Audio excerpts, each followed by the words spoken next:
Tell me a little bit how excited you are about the transfer portal that Auburn has put together, the early signing period, and the guys that are coming in this spring and for next fall. I'm extremely excited about it. I was definitely worried about how spring was going to turn out because we honestly at that one point, for as offensive line goes, we didn't have enough to have a two deep to go into the spring ball. And looking at the way things are shaping up right now, we got a good class going, and I'm excited about how Auburn football is made a transition and the energy that Coach Freeze has brought in from the beginning. Mm-hmm. Tell me a little bit about Coach Freeze. Obviously, uh, he retained you as a part of the staff at Auburn. What's your impression of him and the guys that he has brought in to be assistant coaches and support staff at Auburn? Good group of guys. Everybody is very personable. Enjoy talking to all of them. It's one of the things where it's just they all are somewhat laid back, and I definitely feel like for the most part everybody has a kind of like a spiritual part about them that you can feel just from their presence. One thing I think is very impressive that I like in general is how Coach Free starts off every staff meeting with a devotional that he read that morning and what it meant to him, and give guys an opportunity and ladies who was in there opportunity to expound on it, what they think about it. And if they had something that they might have read, give them opportunity to speak on it. And I really, I enjoy that. I definitely enjoy that part of it. And he has an intention of bringing that same type of approach to the players and keep going what Brother Chet's been going has been going for years as well. Mm-hmm. And that's become a very important part of Auburn football with Cadillac in the fall and the things that he said, and now Coach Freeze. And I was reading about the quarterback in Arkansas the other day and his visit to Auburn. That's a very important part of what Cadillac and Coach Freeze and you and everybody have in place now on the Plains. Yes, it's big. Just having, I think, like 15 to 17 guys getting baptized at that last 4 games of the season, and the energy and just the enthusiasm of the team changed. That's what it's about.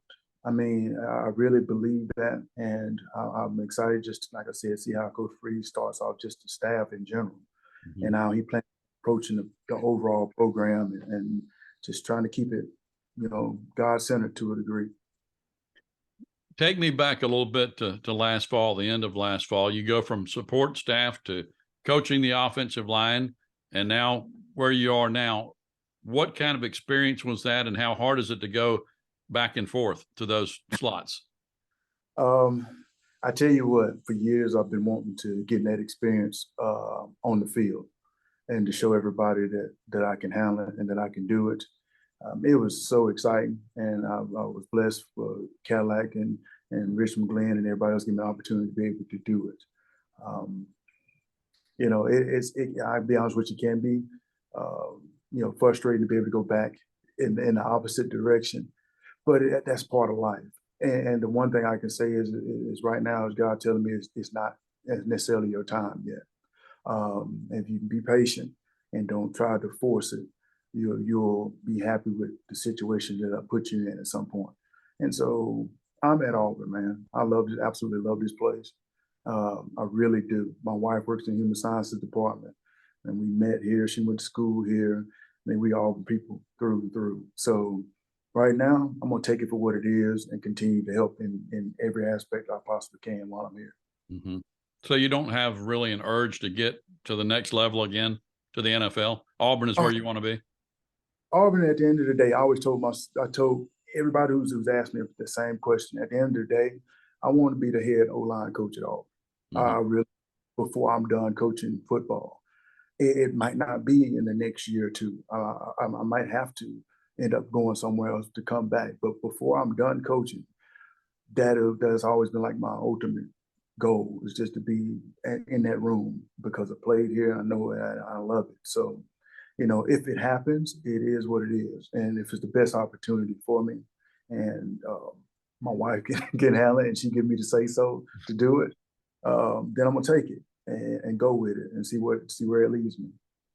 What do you think with the guys that we have coming to Auburn this spring to play next fall? What do you think is a reasonable expectation for Auburn fans and coaches and players and everybody? A reasonable expectation is to see that same heartbeat you saw the last 4 games of the season, and to be a better, well-rounded football team.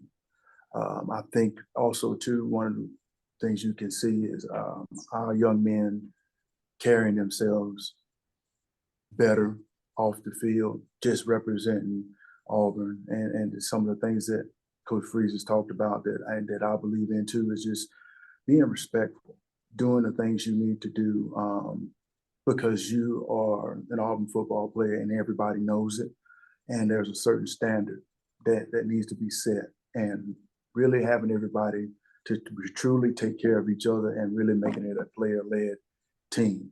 I believe that is going to happen, and I really do believe that. Mm-hmm. You were at Auburn 97 through 2001. Take me back. You guys won a couple of SEC West championships. Take me back to some of your memories of your time on the Plains. What sticks out? Oh man, what sticks out to me was probably one of the things that sticks out the most. I always tell this story is my freshman year, I started every game except for like 1 or 2, and I probably blocked Takeo Spikes one time the entire time as a freshman.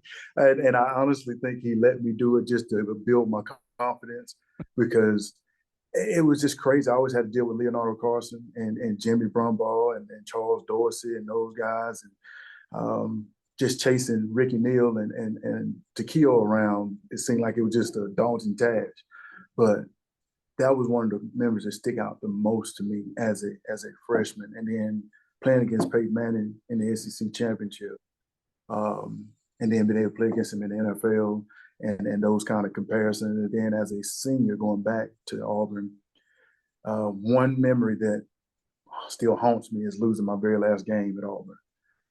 We lost to Alabama, and that was a game that Cornell broke his collarbone.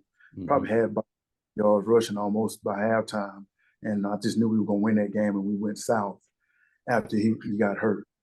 That one still bothers me, and there's nothing I could do about it, but that one will always bother me. Mm-hmm. And you went through a coaching change, kind of a tough coaching change when you were at Auburn. Does that help you kind of relate to the kids, what they're going through right now, some of them? Definitely. And I always bring that up. I'm glad you brought that. That's a good one, because I didn't know anything about transferring or anything of that nature at all. That thought never even crossed my mind. Mm-hmm. I was there to stay regardless of what happened. Now, it was a very rough transition, because the way Coach Tobia came in, he was just like, we're gonna fix some of the issues we got here, and we're gonna deal with this. I absolutely love Coach Nall. I love that man to death, but we did not get along when he first got here. Yeah. He didn't, and I still talk to him all the time, especially now the position I'm in and trying to coach. It definitely kind of come full circle. And Coach Yox came in. I love that man too. He's like another dad to me as well. So that first transition with those guys was really rough. And if they would have come in this time the way they approached it, we would have lost a whole lot of players to the transfer portal. I guarantee you that. Mm-hmm. But that wasn't then. You leave and you go somewhere else. But I was, and I'm glad I stuck with it. Yeah. Well, you transferred to the National Football League after that, the 30th pick to the Pittsburgh Steelers, and wind up winning a couple of Super Bowls there. I think 40 and 43. How about your NFL career? Does anything stick out there that obviously the 2 Super Bowls, but anything specifically you remember the most? Very first day walking in the building in Pittsburgh, and I met Jerome Bettis. There's somebody you see on TV that you look at as like a godlike figure, and you played with him on video games and things like that. And then I met Hines and Cordell Stewart, and I was just in awe. I really was. And you get to know those guys, and normal people just like yourself that have their own things going on in their lives, but they end up being really good guys that some I still talk to now. Being around Coach Cowell and getting to know him, one of the things that stick out the most to me is just the help and the love that I received from the Rooney family when I was diagnosed with type 1 diabetes, because they have it in their family as well. That support was huge, and the training staff, and just the way the city embraced me as a Steeler and some living with type 1 diabetes, and how big that was in that community. Mm-hmm. So I'm part going to New England. That was a rough transition. It really was, because I was so used to the way things were in Pittsburgh, and it's night and day comparison different, and I kind of had a hard time with that. But then I went to Buffalo and loved every second of it. They reminded me of a smaller version of Pittsburgh. Just the community is smaller, but they love their team. Dick Duran had just gotten fired before I got there, and they knew at the time everybody was going to get fired. They knew it, and it was like 5-7 when I got there, mm-hmm. and 17 offensive linemen had came through that room before I got there, and 14 of them went on IR. So I got plugged in the very first game, didn't know one play. The center was telling me what to do, and I enjoyed it. I really did. I enjoyed my time there. Terrell Owens was still there. Marshawn Lynch was still there. Ryan Fitzpatrick was a rookie, and he was my quarterback. So I enjoyed that time. I really did. Tell me, you mentioned your diagnosis. That was not too long after you went to the NFL, and right after you got married, correct? Yeah, that was my second year in the NFL. That was 2003. I was diagnosed. So that was kind of I guess a shock to the system. It really was. I've never had any symptoms in college. Only issue I had in college was high blood pressure, and that was it. Most big linemen do, most of us do, and there was a shock. I didn't know what it was, and we, in the South we call it sugar, and I never really heard of anybody talk about diabetes at all. My grandmother had it, but it was just as a kid. She passed away when I was 9, and we just really didn't pay that much attention to it. It wasn't talked about, at least to us as kids. Mm-hmm. So it was. Mm-hmm. What do you try to do now? Do you try to do things in the community or talk to kids? It's not really preventable, right? But it's something you can learn to deal with. Yes, it is. Well, I mean, like type 2 is you can absolutely, if you do the right things for diet wise and change in exercise, you can have an opportunity to possibly reverse those effects of type 2. Now, type 1, what I have, my pancreas doesn't make any insulin at all. So I have to deal with it until we absolutely find a cure for it, or whatever it may be. So since 2010, I've been a speaker for Novo Nordisk, a leading diabetes company. So I've been to at least every state at least 4 or 5 times doing diabetes camps, doctors talks, different, events as far as just them promoting diabetes and things that way. Right. Fantastic. Still do it. I noticed when I was reading your bio, you came out of Mississippi to Auburn. You not only played offensive and defensive line in high school, I think, but you played 3 sports, which not a lot of kids do today. No, they don't. And that's something with me having teenage daughters, and I got a son that's 10. They specifically are in soccer now, but I have my one daughter who plays basketball as well.